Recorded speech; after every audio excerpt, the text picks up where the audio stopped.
Hora H do Agro, com Kellen Severo. Olá, sejam muito bem-vindos ao Hora H do Agro, um programa onde discutimos e analisamos os temas que mais importam para o agronegócio brasileiro.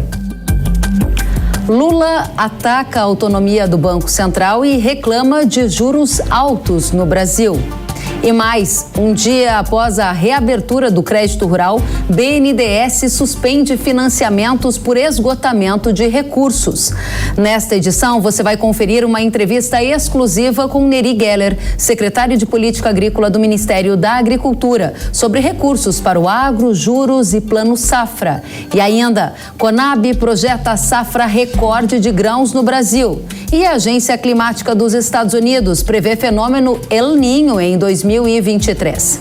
Na Europa, agricultores da França fazem tratoraço pelas ruas de Paris. Eles são contra a proibição do uso de um pesticida em lavouras lá do país. E mais, uma super novidade em tecnologia para o agro. Recém-lançado nas feiras agrícolas do Brasil, um dos maiores drones de pulverização agrícola do mundo. Você vai ver tudo isso e muito mais nesta edição que já está no ar. Nesta semana, o presidente Lula voltou a reclamar da taxa de juros do Brasil e atacou a autonomia do Banco Central. Se a classe empresarial não se manifestar, se as pessoas acharem que vocês estão felizes com 13,5%, sinceramente, eles não vão baixar juros. E nós precisamos ter noção. E não é o Lula que vai brigar, não. Quem tem que brigar é a sociedade brasileira. Não existe nenhuma justificativa para que a taxa de juros esteja, nesse momento, a 13,5%. É só ver a carta do cupom para a gente saber que é uma vergonha esse aumento de juros e a explicação que eles deram para a sociedade brasileira. A bancada do PSOL na Câmara apresentou nesta semana um projeto de lei para retirar a autonomia do Banco Central. A ideia é alterar a legislação sancionada pelo ex-presidente Jair Bolsonaro em 2021, que fixou um mandato de 4 anos para o presidente do BC, além de desvincular a entidade monetária de qualquer estrutura do executivo. A meta da bancada do PSOL na Câmara é terminar com a autonomia do Banco Central, como a gente disse, que é algo que está em discussão. Inclusive, o presidente da Câmara, Arthur Lira, ele também tratou desse tema na semana. Ele afirmou que a autonomia do Banco Central, aprovada em 2021 pelo Congresso, não irá retroagir e disse possuir uma autoridade monetária independente. Disse que possuir uma autoridade monetária independente é uma marca mundial e o Brasil precisa se inserir nesse contexto, afirmou o Lira. E a gente vai adiante agora porque é hora de entender como essa discussão impacta na expectativa de juros para o Brasil, na expectativa de crédito, dólar e ainda entender o que a gente pode desenhar como oportunidades para o agro com o contexto atual da economia brasileira em 2023. Para essa conversa a gente vai receber Pedro Renaud, economista do Itaú Unibanco. Pedro, seja muito bem-vindo ao Hora H do Agro aqui na Jovem Pan News. Olá, Kellen. Prazer estar aqui novamente. Vamos bater um papo aí sobre tudo isso que está acontecendo. É muita coisa e a gente vai direto ao ponto, como gostamos aqui na casa. Diga pra gente, o Arthur Lira deu um sinal de que o Congresso pode frear discussões que revisem a autonomia do Banco Central? Você acredita que o Banco Central vai continuar a definir juros na era Lula ou a gente pode ter uma canetada política para cortar juros, como aconteceu lá na época da Dilma? Esse ponto que o Arthur Lira fez, na verdade, foi ecoado de forma similar pelo Rodrigo Pacheco, presidente do Senado. Para você tirar essa independência do Banco Central, seria necessário maioria tanto na Câmara quanto no Senado de 50%, e as demonstrações desses líderes têm ido numa direção de que talvez isso não seja algo factível.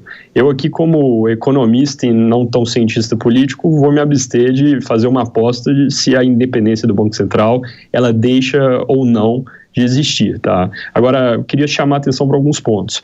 Primeiro, mesmo com o Banco Central ainda independente, a gente precisa ver composição dessa instituição. O que eu quero dizer com isso? O Copom, que é o comitê que decide a taxa de juros, ele é composto por membros que aos poucos, quando vão saindo, vão sendo nomeados pelo presidente da República.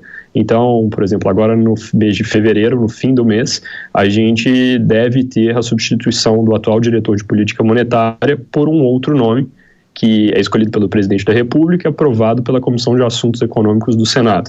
Então, ali a gente já pode ver um pouco de sinalização. Vem alguém de mercado, como é quem estava saindo, que tinha profundo conhecimento com relação à área que estava atuando. Vem um técnico do Banco Central, que também seria uma escolha viável, plenamente factível, aqui, pessoa com credenciais corretas. Vem alguém com um perfil mais ideológico, e isso traria barulho para o mercado. Tá? E esse barulho, eu acho que é o que a gente precisa prestar atenção aqui, de fato, tem sido muito intenso. Desde que a gente começou com essa discussão, a gente tem visto expectativas de inflação que estão em alta, não só para o curto prazo, mas também mais à frente, tá? Estamos falando aqui de números que para 2025 já é um período longo, já não estão na meta. E isso vem causando o quê? Aumento das taxas de juros de mercado, pressão sobre ativos financeiros no geral aqui no Brasil, e um custo desinflacionário, que é uma palavra que o Banco Central tem usado, que aumenta. O que em português quer dizer custo desinflacionário? O Banco Central tem um instrumento para trazer a inflação para baixo, que é juro.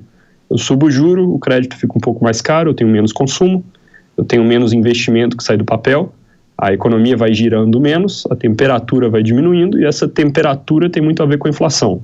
A história do custo desinflacionário é que, se as expectativas estão mais elevadas, fica mais difícil o Banco Central convencer de que ele vai chegar no mesmo ponto. E ele acaba tendo que fazer mais com juro. Isso poderia significar, num caso extremo aqui, alta. Isso pode significar também menos espaço para cortes, tá? Então, você tem, com a mera discussão, já um certo prejuízo que não é irreversível. A gente pode se comprometer com a meta, a gente pode falar logo, vamos colocar a meta de 3% para 2026, que seria o próximo ano, não vamos ter mudanças no Banco Central, mas a gente tem, vamos dizer, oscilado aqui nesse tipo de sinalização. É interessante que você fala em discussões, ruídos e toda essa conversa sobre a autonomia do Banco Central ou a reclamação do presidente da República sobre a taxa de juros já gerou efeitos, né? Essa discussão fez com que a gente tivesse alta do dólar, também uma disparada dos juros de longo prazo nos últimos dias. A pergunta para você é: como estão as projeções para dólar e juros em 2023? Você já deu uma pincelada aqui na primeira resposta. Eu queria saber se vocês modificaram alguma análise de cenário futuro, porque o dólar chegou a ficar ali abaixo de 5, mas voltou a subir. O que vocês estão vendo, Pedro? Esse ponto do dólar abaixo dos 5, ele tem muito a ver com o contexto global também. A gente está num momento de enfraquecimento do dólar contra outras moedas. Isso vem da história de juros nos Estados Unidos, não tem nada a ver com a gente, tá? Basicamente, a inflação por lá já fez pico, está dando sinais de arrefecimento, não é uma queda em linha reta, tem seus altos e baixos ali, mas está dando sinais de que o juro nos Estados Unidos daqui a pouco para de subir. E aí o mercado antecipa isso, daqui a pouco vai começar a falar de quando se corta juros por lá, e o dólar, que tinha ganhado muita força, porque se o juro sobe, a aplicação financeira por lá fica mais interessante, ele vai perdendo alguma. O dia que o real passou abaixo de 5 na cotação ali pelo dólar, foi o dia seguinte à decisão do Banco Central americano, que já deixou muito claro que está próximo de parar. Tá? Então foi um pouco do ambiente global permitindo isso. Agora, a gente tem visto, sim, muito ruído doméstico. Em termos de projeções, já te dando a resposta, para câmbio, ao fim desse ano, a gente enxerga R$ 5,50 por dólar. Tá? Bastante acima do que a gente está agora, valor que a gente viu até pouco tempo atrás. Nós temos um viés de baixa para esse número, tá? Talvez algumas dezenas de centavos abaixo. Por quê? Exclusivamente por causa desse ambiente que está mudando. Então, não é nada do lado do real, é basicamente o dólar ficando mais fraco. A gente poderia ali ver uma moeda mais apreciada. Inclusive, no curtíssimo prazo, se a gente não tivesse o nível atual de ruído doméstico, a gente entende que o dólar poderia estar abaixo de 5, talvez na casa de uns 4,80, tá? Agora, a gente tem visto exatamente essa pressão, que não dá para apostar que se dissipa completamente, em diversas frontes, porque a gente tem muita incerteza. Por exemplo, na política fiscal. A gente começou falando de política monetária. A gente ainda não sabe qual vai ser o arcabouço dos próximos anos. Ligado a isso, projeção de juros. Nós esperamos queda de juro a partir de outubro desse ano, tá? Taxa Selic, dos atuais 13,75% ao ano para 12,5%. Agora, o grau de confiança nessa queda, ele diminuiu recentemente. a gente enxerga um risco concreto de que, caso não haja um ajuste de sinalização, caso não se introduza mais clareza, isso quanto ao respeito à meta mantida nos 3% para o longo prazo, caso não haja uma clareza de que as contas do governo ficam minimamente equilibradas, pode acabar não havendo espaço para o Banco Central cortar, que é o que eles mesmo, nas comunicações, já vem chamando a atenção. Interessante. Agora, me corrija se eu estiver errada, mas eu lembro de uma conversa em que tivemos ainda em 2022, em que vocês projetavam o início desse ciclo de queda de juros a partir do final do primeiro semestre. Agora você me falou em outubro. Vocês postergaram esse movimento de queda de juro? Sim. A gente postergou já tem algum tempo, não é das últimas semanas, basicamente vendo uma inflação mais resiliente no Brasil, principalmente na parte de serviços. O mercado de trabalho está bastante aquecido, isso pressiona salários, e também em função aqui de questões de política econômica, leia-se PEC da transição. A gente colocou mais gasto na economia nesse ano. Gasto é pé no acelerador por parte do governo. Demanda que o juro, que é o pé no freio por parte do Banco Central, fique mais elevado ou permaneça elevado por mais tempo. Então, não é uma revisão recente. De recente, o que surgiu é o risco de que nem em outubro se corte o juro, demore mais. Mas a gente tem visto, ao longo do tempo, pressões inflacionárias maiores. Tá? Muito bem, então a previsão ainda é de dólar a 5,50, o que significa um viés de alta até o final do ano, apesar desse cenário externo estar contribuindo para uma taxa mais baixa, de acordo com o que você falou. O ruído doméstico interno impede que a gente tenha um dólar mais fraco no curto prazo. Pelo menos foi o que eu entendi, me corrija se estiver errado, Pedro. Avançando um pouco mais, um dos pontos que a gente gostaria muito de te ouvir é sobre a reforma tributária. Esse é um dos principais itens de preocupação do agronegócio. Na sua visão, há chance do setor agro ter aumento de impostos na reforma tributária de Lula? Excelente pergunta. Antes, sobre o câmbio, só colocando um ponto importante. O 5,50, ele tem um viés de baixa, porque de lá para cá, da última vez que a gente fez revisões aqui, o mundo tem ficado aqui mais consistente com esse dólar fraco, tá? Então, talvez 5,30, 5,20, 40, é difícil precisar aqui o número. Essas projeções, elas vêm cercadas de um nível de incerteza bastante elevado, mas é 5,50 com viés de baixa projeção, tá? Perfeito. Acima dos valores recentes, certamente. Sobre reforma tributária, né? Esse é um tema que ele passa principalmente por simplificação. Só que de simples tem só esse nome, simplificação. É um tema bastante complexo. A gente vê setores que podem ter efeitos expressivos, aumento de carga, maior dificuldade aqui para se conduzir negócios em alguma frente, e o agro possivelmente está entre esses. E você tem mudanças aqui eventuais na forma como se paga impostos, o regime de caixa pode ser comprometido a depender do que se discute. Então, eu não consigo te dizer hoje, Kellen, porque a discussão nem conversou, exatamente em que rumo a coisa vai. Agora, pensando um pouco nas intenções sinalizadas. Em termos de reforma tributária, a gente tem dois pilares. Um é simplificação, introduzir eficiência no sistema, porque de fato a complexidade no Brasil é extremamente elevada. O outro é aumento de carga. Provavelmente, ao que a gente consegue tirar ali do que diz, por exemplo, o ministro Haddad, as coisas vêm um pouco separadas. A simplificação, o IVA, seria mais neutra em termos de carga. Agora, pode ter aumento de base. Tem setores que antes não pagavam, que entrem. Isso a gente precisa ficar um pouco de olho. A parte de aumento de carga seria ali o que vem se chamando de reforma dos impostos sobre a renda. É onde a gente pode ver tributação de dividendos, que é um tema que avançou no ano passado, não foi aprovado, mas já se amadureceu a discussão. A gente pode ver algumas outras formas ali. Em termos cronológicos, simplificação deve vir depois, essa discussão da imposto sobre a renda e lucro, vamos dizer assim, deve ficar para depois, com risco, inclusive, de, como tem muita coisa para discutir ao mesmo tempo, não passar tão rápido assim, talvez fique para o ano que vem. Perfeito. Pedro, para encerrar, sua visão para 23 para o agro, o crescimento virá puxado por quais fatores? Tanto aumento de área quanto produtividade, quando a gente faz as contas aqui para pensar no volume que o agro contribui para a nossa economia, tá? O Brasil ele tem, de forma estrutural, essa vocação que tem ficado mais clara.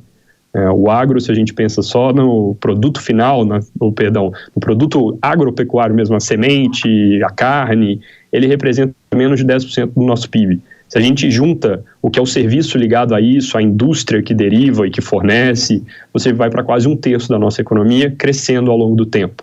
Isso vai continuar uma força motriz. Inclusive, nós temos uma projeção de crescimento do PIB para esse ano que é modesta, porque o juro está alto, o pé está no freio. É perto de 1% o que a gente enxerga para o crescimento do PIB brasileiro em 2023.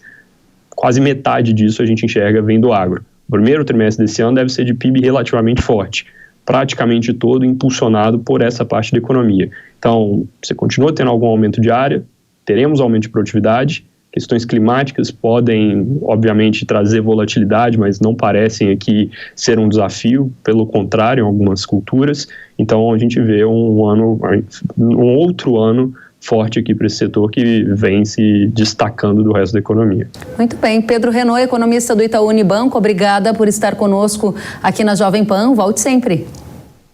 Sempre um prazer, Kellen. Até a próxima. Até a próxima. Obrigada.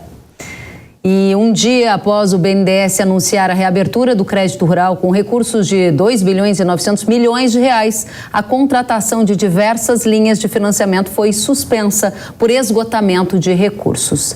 Em nota, o BNDES informou que a paralisação nos empréstimos ocorreu devido à forte demanda por crédito rural. E a gente vai em frente agora porque tem uma entrevista exclusiva com o secretário de Política Agrícola do Ministério da Agricultura, Neri Geller.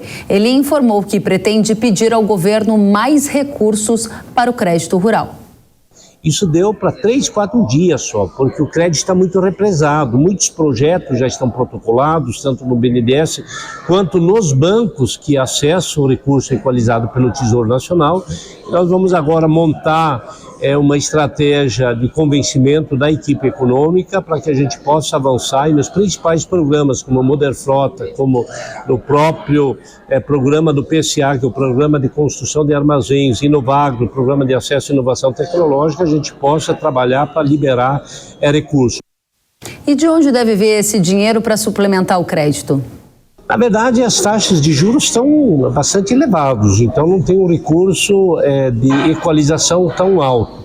Obviamente que a taxa Selic acaba complicando um pouco mais e nós vamos fazer essa discussão para que a gente possa fazer um aperto, no orçamento e redirecionar algum recurso de outras áreas para que esse setor que é tão importante para a economia possa continuar avançando.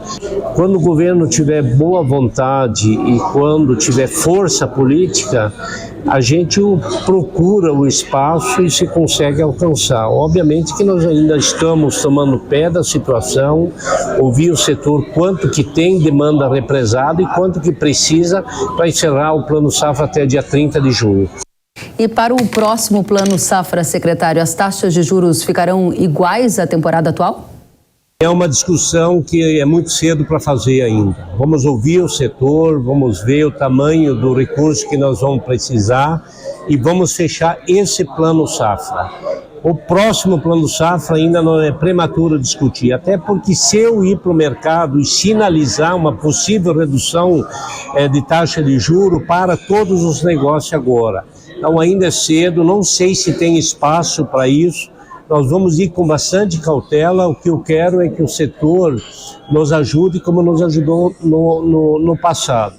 A gente fazer um Plano Safra em conjunto, numa discussão bastante ampla, onde pode ser discutida a equalização de taxas de juros, mas os títulos privados do agronegócio precisam também estar nessa pauta. Nós não vamos só discutir PCA com recurso equalizado, custeio com recurso equalizado, nós vamos trazer também para dentro os mecanismos de financiamento como LCA, como FIAGRO, como CRA, porque são ferramentas importantes e muitas vezes que pode-se fazer um mix, uma parte você equaliza, outra parte você pega no mercado, porque esses títulos, mesmo que eles não tenham equalização, mas eles têm ajuda do governo, porque de uma forma ou de outra, ou eles têm renúncia fiscal, ou eles têm isenção fiscal, e isso passa por uma regulamentação. Nós vamos caminhar juntos os dois lados, equalização e também os mecanismos privados, que são extremamente importantes. Em alguns casos precisam ser melhor regulamentados,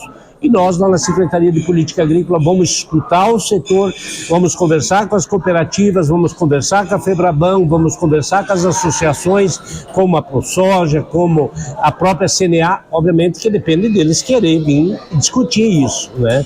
Depende deles vir para dentro e nos ajudar. Se eles quiserem fazer isso, nós vamos estar prontos e vamos fazer um grande plano safra. Não tenha dúvida, onde o setor vai ser contemplado, como foi contemplado nos governos do PT. O governo Lula e o agro não estão na melhor relação. Há uma boa vontade do presidente Lula com o setor agro, na sua opinião, secretário?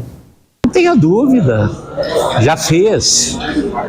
Você sabe que renegociação de 82 bilhões de endividamento em 2008 nós conseguimos fazer no governo do presidente Lula. A aprovação da biotecnologia foi no governo Lula. Os grandes programas de financiamento como Moderfrota foram, e Moderfrota, Moderinfra, PCA, Inovagro, custeio, pré-custeio, com taxas de juros bem abaixo da linha de inflação, foram feitos no governo do PT, do qual nós, inclusive, fizemos parte. E o Lula tem essa boa vontade e demonstrou já na primeira semana que ele está pronto para fazer a discussão do ponto de vista político para que o governo faça a sua parte no sentido de acudir o setor que nesse momento está precisando de crédito. Não tenho dúvida nenhuma. E uma sinalização também muito clara é de que o governo do presidente Lula, só por botar 2 agricultores para cuidar do Ministério da Agricultura, já é um sinal de boa vontade. Muito obrigada, Neri Geller, secretário de Política Agrícola do Ministério da Agricultura, pela entrevista exclusiva concedida à Jovem Pan News, direto de Cascavel, no Paraná, onde nos encontramos nesta semana. Obrigada pelos esclarecimentos. E nós vamos agora para um rápido intervalo e na volta você vai ver. Na Europa, produtores rurais da França fazem um tratoraço contra a proibição de uso de pesticida no país. Um pesticida está causando muita dor de cabeça aos agricultores por lá. E ainda você vai ver as novidades em tecnologia para o agro. Vamos conhecer um dos maiores drones de pulverização do mundo que chegou ao Brasil. Não saia daí que a gente vai te contar tudo. Voltamos já já.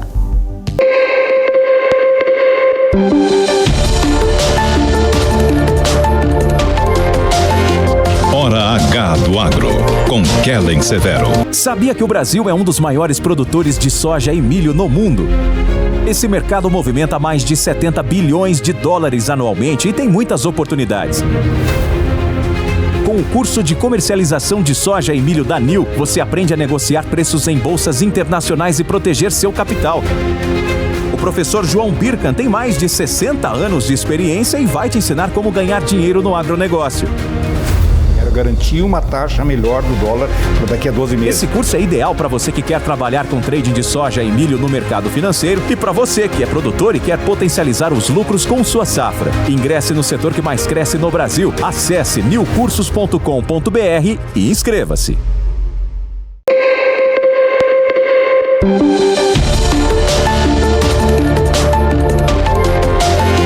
Hora H do Agro, com Kellen Severo. Estamos de volta com Hora H do Agro aqui na Jovem Pan News. A Companhia Nacional de Abastecimento, a Conab, indicou que a produção de grãos no Brasil deverá atingir 310 milhões e 600 mil toneladas. É o maior volume já produzido no Brasil.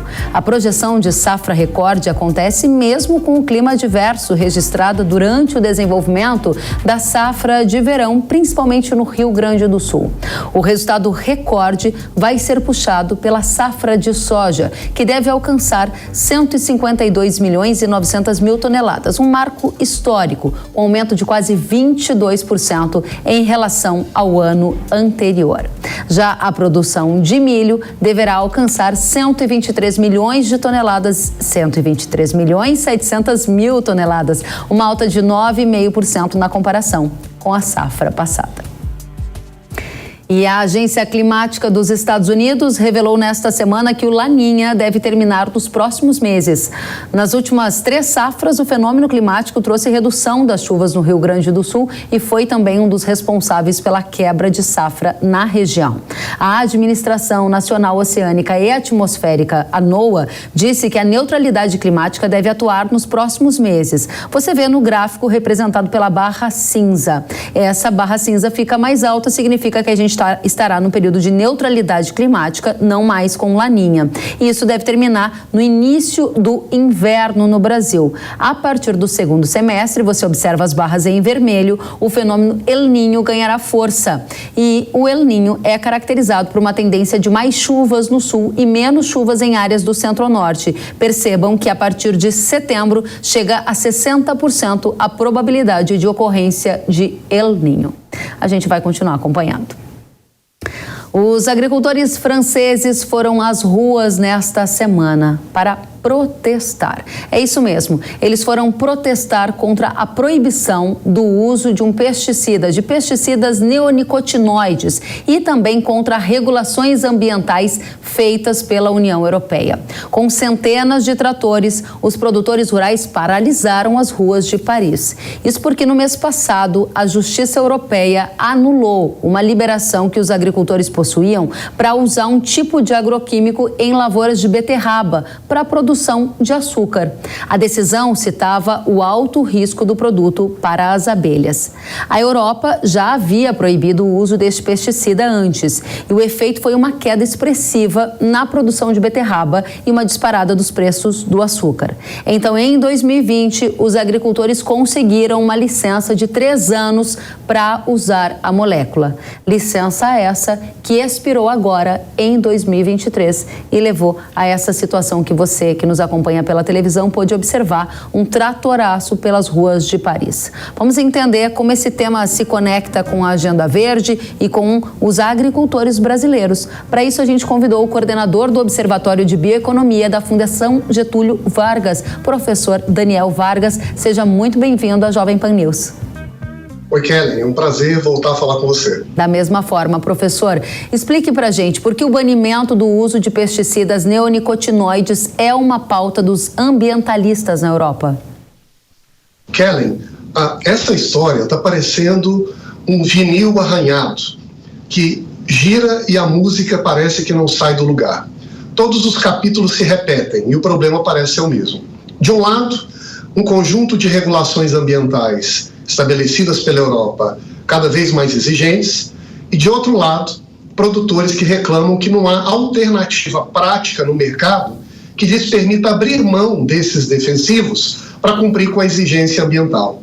A tensão aquece, o clima fica quente, o caso vai para os tribunais e os tribunais sacramentam a partida dizendo a culpa é dos produtores maus.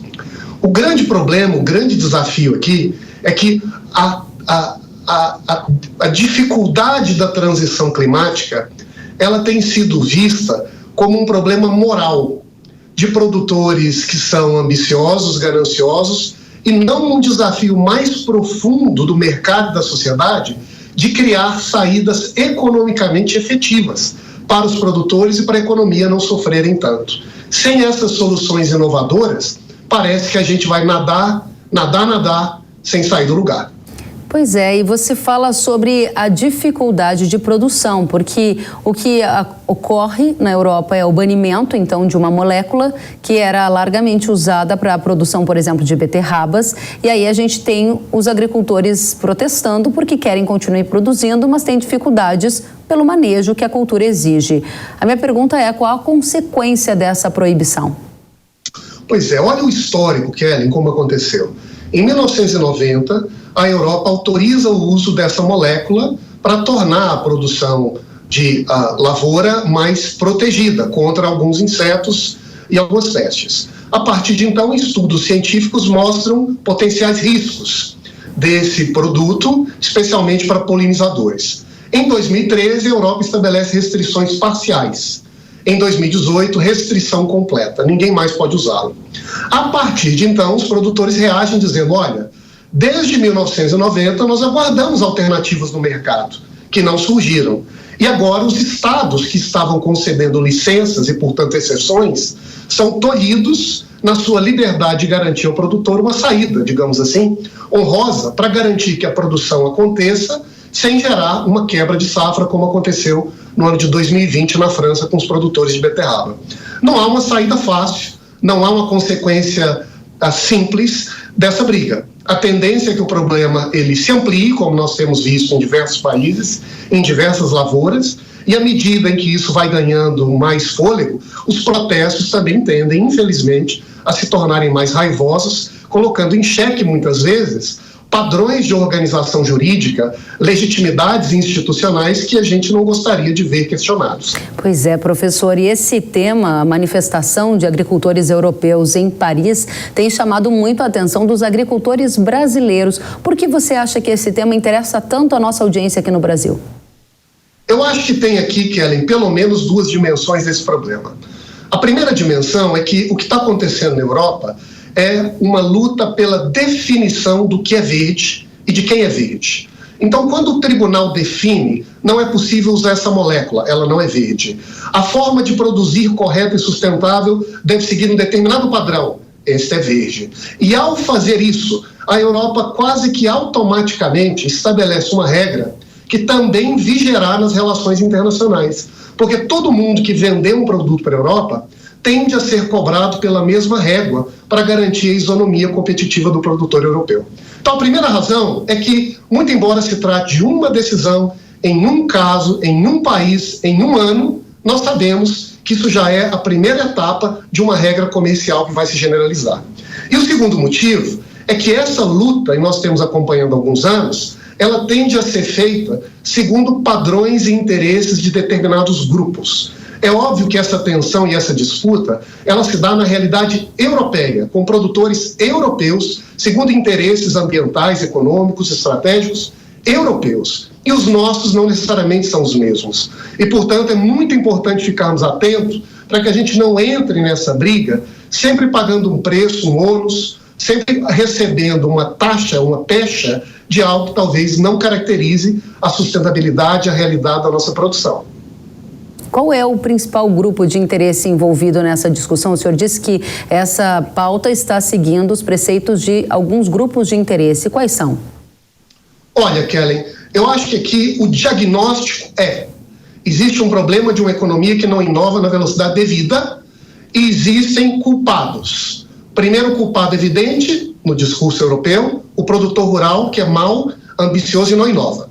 O segundo culpado é um culpado mais difuso e não menos importante, que é o mercado com a sua rede de competição, de inovação, a sua máquina de criação do novo, que não está funcionando na velocidade devida. Então, quais são os grupos de interesse que estariam aqui nesse caso, de alguma maneira sendo protegidos ou beneficiados nesse jogo? Primeiro, evidente, o próprio produtor europeu, paradoxalmente, né, blindado de uma competição internacional que não tem as mesmas limitações de solo, de sol, de clima, de tecnologia que os europeus têm. De outro lado, os próprios intermediários da cadeia do agro, que agora ganham uma espécie de apoio com uma nova decisão tomada pela Europa recentemente, para que eles busquem acordar entre si padrões verdes e façam um mutirão de recurso e de tecnologia para, quem sabe, acelerar, assim, o atingimento dessa transição verde, portanto, desses objetivos climáticos. E ao garantir essa imunidade, digamos assim, para esses intermediários da cadeia, para buscarem as inovações segundo seus critérios, o que a Europa também está dizendo é, aqui no velho continente, a nossa legislação competitiva não irá ameaçá-los. Vocês podem estabelecer acordos de qualidade, de preço, condições de produção e de venda, conforme os seus interesses, bastando com isso que fundamentem de que maneira isso é verde.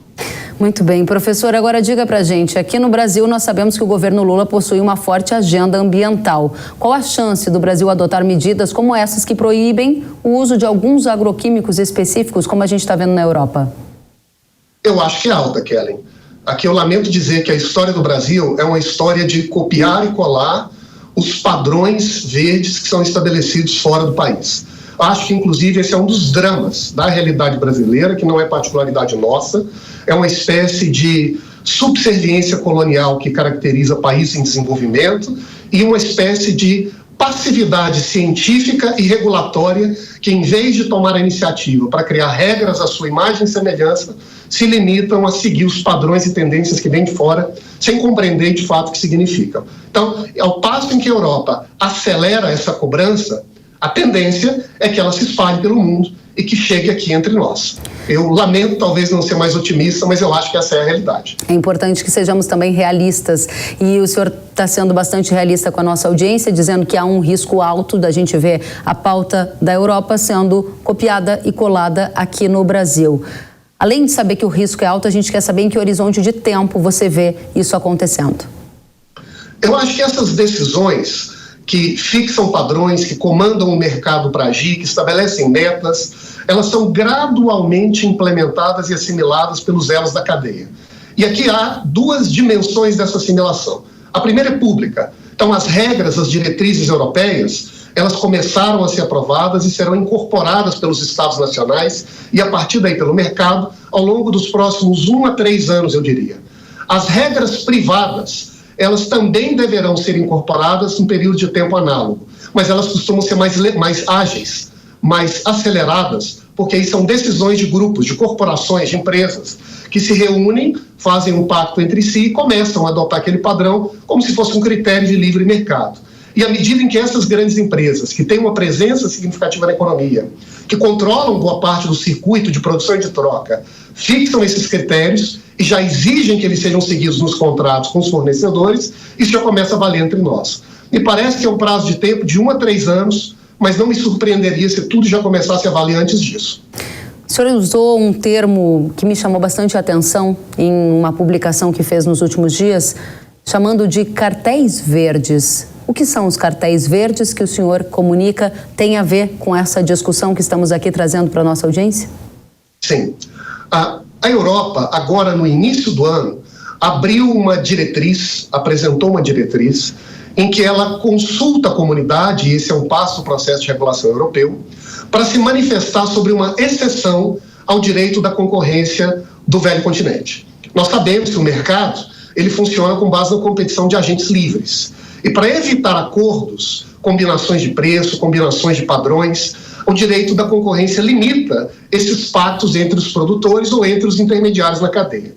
O que essa diretriz europeia fará é criar uma exceção que diz, no caso da cadeia de alimentos, se houver um produtor envolvido, e aí pode haver diversos intermediários, eles podem fazer um acordo entre si para fixar de que maneira vão produzir, preço, qualidade, desde que isso seja fundamentado para o bem-estar do meio ambiente.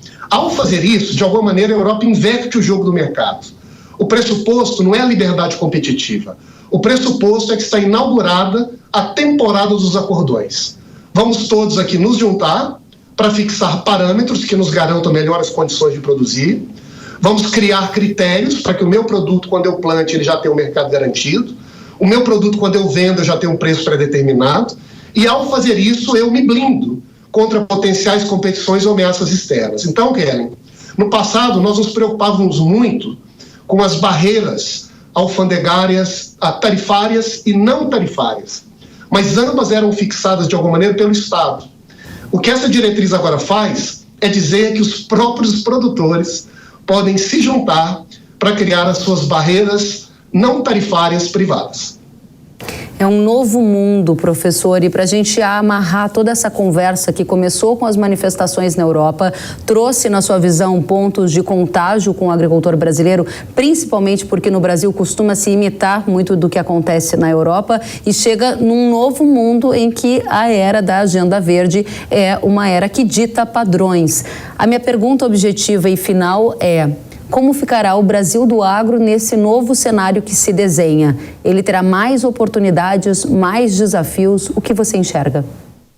A resposta, Kellen, eu acho que dependerá da atitude do setor e da ciência e da tecnologia nacional. Se nós adotarmos uma atitude de reação, de crítica, de olhar para os nossos problemas e apontar defeitos, de nos basear nos padrões internacionais para nos comparar e ver como somos diferentes, será um mundo tenso, de problemas e dificuldades. Se a nossa atitude for de altivez, de olhar para as nossas oportunidades, de investir numa ciência que crie padrões tropicais, que invente novos produtos e serviços à nossa imagem, com o nosso potencial, nós seremos competitivos e vencedores no comércio amanhã. Professor Daniel Vargas, muito obrigada por estar conosco, esclarecendo o movimento que acontece na Europa e também iluminando o nosso olhar para essa pauta da Agenda Verde. Coordenador do Observatório de Bioeconomia da Fundação Getúlio Vargas, volte sempre, é muito bem-vindo aqui no Hora H do Agro. Um prazer falar com você, Kelly. Até breve. Da mesma forma, até a próxima. E o nosso tema agora é tecnologia. Você já viu um dos maiores drones de pulverização do mundo? Então, acompanhe. Ele chegou ao Brasil no fim do ano passado e está sendo apresentado pela primeira vez em feiras agrícolas. A gente vai conhecer mais sobre essa tecnologia que promete revolucionar a agricultura brasileira, indo até Cascavel, no Paraná, onde esse equipamento está em exposição. Vamos conversar com o Matias Lazarotto, diretor de tecnologia da ADS. Matias, seja muito bem-vindo ao Jovem Pan, um prazer recebê-lo. Olá, o prazer é todo meu. Espero que assim possa tirar as dúvidas e responder tudo aquilo que, logicamente, traz como dúvida do produtor rural ou até os adeptos de tecnologia dentro da agricultura brasileira. Excelente, Matias. Vamos começar então. Vou pedir para a nossa equipe colocar a imagem no ar para quem nos assiste pela TV e para quem nos ouve pelo rádio. O Matias vai explicar qual o tamanho desse drone, qual a capacidade de pulverização dele, hein, Matias? Certo. Esse equipamento é um equipamento com capacidade de 40 litros de pulverização ou até mesmo 50 quilos quando se trata de dispersão de sólidos. É um equipamento que tem fácil transporte, ele pode reduzir até 72% do seu tamanho, facilitando também a vida do produtor rural, que tem que ir até alguma área, principalmente em áreas declivosas, para poder realizar tanto a pulverização quanto a dispersão de sólidos. Obviamente, ele pode fazer uma semeadura, uma dispersão de um fertilizante, não só facilitando a vida dele, mas também tornando mais produtiva a cadeia do agro, que é tão importante no nosso cenário. Interessante. Aí você explicou um pouquinho desse drone novo, que é um dos maiores do mundo, e qual é a capacidade do tanque dele em litros, hein? Esse tanque tem uma capacidade de 40 litros, então significa que esse equipamento pode estar fazendo uma média de aplicação de 12 até 21,3 hectares por hora. Significa que também depende da declividade do terreno. Em alguns momentos, a declividade pode ser importante porque esse equipamento utiliza sensores e esses sensores têm a capacidade de corrigir o relevo. Ou seja, o equipamento vai realizar uma aplicação autônoma, com o produtor acompanhando a distância, obviamente sempre tendo uma linha divisada, justamente por ser um equipamento de grande porte, e essa linha divisada torna possível as manobras que esse pulverizador vai realizar no campo, e automaticamente o produtor rural conduzindo toda a operação, objetivando atingir as culturas, atingir os alvos, obviamente, e conseguindo fazer todo o controle. Conseguindo fazer todo o controle, acho que a gente está recuperando a conexão com o Matias. Ele estava falando sobre a capacidade do tanque em litros. A gente vai agora entender um pouquinho mais com o Matias de quantos hectares esse drone consegue pulverizar com um tanque, hein, Matias? Certo. Esse equipamento, quando utiliza o tanque, ele pode realizar uma operação em até 4 hectares. Como ele utiliza uma bateria, essa bateria é recarregável, esse equipamento pode estar atendendo uma demanda de 2 até 3 hectares e meio por voo, o que torna realmente capaz e efetivo com alta velocidade. E dividindo esse percentual, o equipamento pode estar executando a pulverização em 1 hectare em 2 minutos e meio, o que realmente torna muito rápido uma aplicação e torna possível a realização da pulverização. Essas perguntas todas, Matias, foram enviadas aqui pela nossa audiência, então são perguntas que interessam demais a todos que querem usar essa tecnologia. Você detalha pra gente o rendimento em hectares hora e qual é a área coberta com um tiro? Claro, esse equipamento pode realizar até 21,3 hectares hora, Significa que, realizando a pulverização, fazendo toda essa mescla de usabilidade, o produtor entendendo a realidade do seu campo, e como ele tem uma auto-identificação de obstáculos, ele vai realizar esses movimentos, identificando obstáculos a uma distância de 50 metros, fazendo com que a operação se torne segura e que ele possa ter um alto rendimento. Então, desde o pequeno produtor rural até o grande produtor rural, que tem áreas imensas, podem estar sim realizando a pulverização, atendendo a demanda do campo e, obviamente, tornando mais produtivo, porque eu não vou realizar o amassamento da área. Logo após uma chuva, eu vou poder entrar nesse local para fazer a pulverização, tornando mais fácil e também produtiva essa cadeia do agronegócio, tanto em grandes culturas quanto em culturas de alto valor agregado, que obviamente também muitas vezes atendem as áreas mais declivosas. Excelente. Aí a audiência quer saber, e a autonomia dessa bateria, hein? Como é? Com certeza, é uma das maiores dúvidas que a gente sempre responde. Essa autonomia, como é uma bateria de lipo, ela pode atender um voo de 7 até 10 minutos. Também ela é altamente capaz de ter uma recarga rápida. Significa que entre 7 a 10 minutos eu também terei uma bateria recarregada. Então esse equipamento na comercialização ele já acompanha um kit com 3 baterias, que é o suficiente para ele poder realizar a operação sem que tenha nenhuma parada durante a pulverização.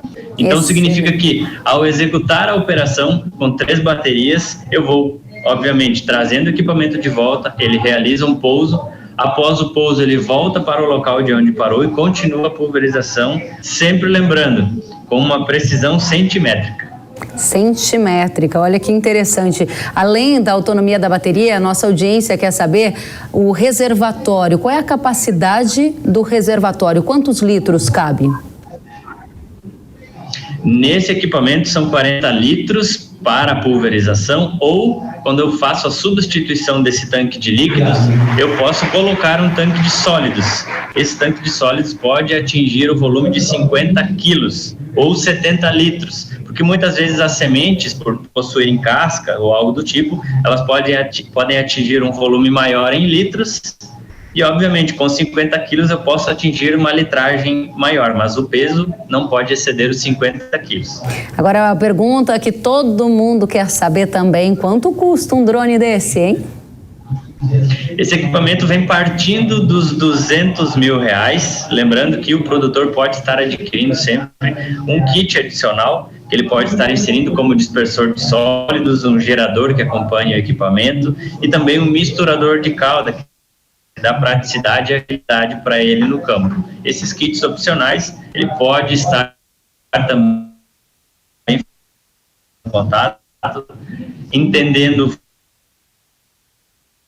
Acho que variou um pouquinho o sinal, então eu vou pedir para o Matias repetir um pouco mais a informação que ele trouxe. Pelo que eu compreendi, o valor desse drone parte de R$200 mil e também há a possibilidade de comprar kits adicionais, o que acrescentaria algum custo nesse valor inicial de R$200 mil. É isso, Matias? Exatamente, ele começa com um valor inicial a partir de R$200 mil, o produtor pode estar adquirindo kits adicionais, como misturador de calda, ou também um gerador e até mesmo o dispersor de sólidos, que consta como um kit adicional, porque ele pode estar executando novos modelos de operação dentro do campo. Excelente. Você está falando sobre kits opcionais e a gente também recebeu uma pergunta da audiência perguntando sobre a possibilidade de adicionar câmeras neste drone. É possível? Neste modelo, infelizmente não, justamente porque ele já vem com uma câmera acoplada para o acompanhamento das áreas e muitas vezes também o monitoramento ou até mesmo realizar um mapeamento das culturas. Obviamente, a prática de piloto é extremamente crucial nesse tipo de movimento, pois o equipamento vai realizar voos a 30 metros de altura. Excelente. Você falou em prática do piloto, pergunta da audiência, precisa de licença para operar esse drone? É importantíssimo. Nós fundamos uma escola de formação de pilotos aqui no Brasil, chamada DJI Academy Brasil, onde nós formamos todos os pilotos e também atendemos às demandas legislativas dos órgãos regulamentadores, para que o piloto possa, sim, conscientemente e com segurança, realizar todas as operações de maneira segura. Nós não comercializamos nenhum equipamento sem formar o piloto. Então tem que ter a licença para operar, aí quando compra o drone ganha também o curso de capacitação do piloto. E a pergunta que o pessoal fez aqui é se tem a origem, de onde é essa tecnologia, de qual país? Essa tecnologia é chinesa, hoje nós somos distribuidores aqui no Brasil e objetivamos atender todo o cenário nacional para que a gente possa sim ter proximidade com o produtor rural e estreitar esse laço tecnológico com a agricultura, fazer com que o agronegócio seja cada vez mais tecnificado e que ele também tenha a tecnologia como um auxílio de forte... Como um auxílio para continuar forte, né? Esse setor que já é tão pujante. A gente está com o Matias, direto de Cascavel, no Paraná, onde acontece o Show Rural Copavel, que é onde o drone está sendo exposto. Foi lá que, na passagem que fiz pelo Paraná nesta semana, eu vi de perto a tecnologia, percebi o alto interesse da nossa audiência e, por isso, o Matias veio nos dar essa entrevista com detalhes e respostas às perguntas que a nossa audiência enviou. Matias, mais uma pergunta que veio da audiência é a seguinte: qual é a área que ele consegue tratar por dia?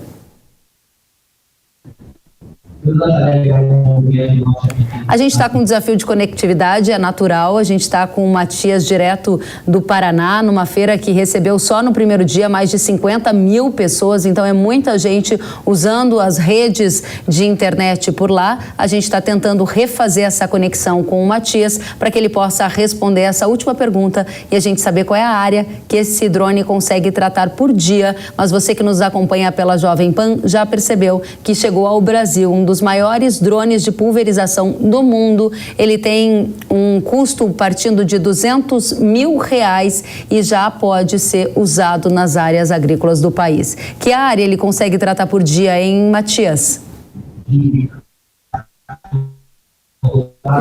Infelizmente acho que perdemos a conexão com o Matias. De toda forma, a gente tem aí uma das tecnologias novas para o agro, que chama a atenção da nossa audiência e que não é sobre futuro, é sobre presente. A nossa audiência vai estar sempre muito bem informada sobre tudo o que há de novo em tecnologia. Afinal de contas, a tecnologia tem ajudado o agro a dar saltos de produtividade. A gente acabou de conversar com o Matias Lazarotto, que é diretor de tecnologia da ADS, ele que prontamente nos atendeu e respondeu a várias perguntas da audiência. Muito obrigada a você, Matias, por estar conosco aqui na Jovem Pan. Volte sempre. E o Hora H do Agro de hoje fica por aqui. Muito obrigada pela companhia, pela audiência. A gente se vê na próxima semana. Tchau, tchau.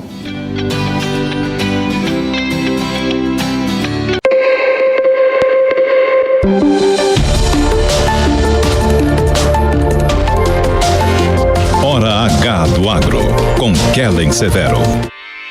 Realização Jovem Pan News.